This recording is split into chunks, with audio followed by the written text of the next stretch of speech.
ഉദാഹരണത്തിന് ഈ അടുത്ത ദിവസം ഞാൻ മുനമ്പത്ത് പോയിരുന്നു.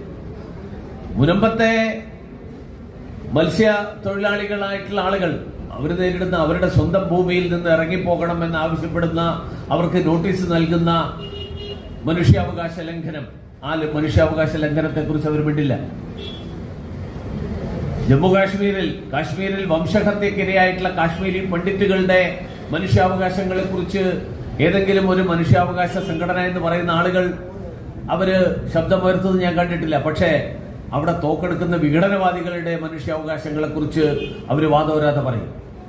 ഇപ്പോ വിഘടനവാദികൾക്ക് സാമ്പത്തിക സഹായം ചെയ്യുന്നവർക്കുമായിട്ട് പോലും നമ്മുടെ നാട്ടിൽ ചില വലിയ നേതാക്കന്മാർ ഉൾപ്പെടെയുള്ള ആളുകൾ കൈകോർക്കുന്നു എന്നുള്ളതാണ് പാർലമെന്റിൽ കഴിഞ്ഞ ദിവസങ്ങളിലൊക്കെ ഉന്നയിക്കപ്പെട്ടിട്ടുള്ള വലിയ ഗുരുതരമായിട്ടുള്ള ഒരു പ്രശ്നം. മുംബൈയിലെ നിരപരാധികളെ കൊലപ്പെടുത്തിയ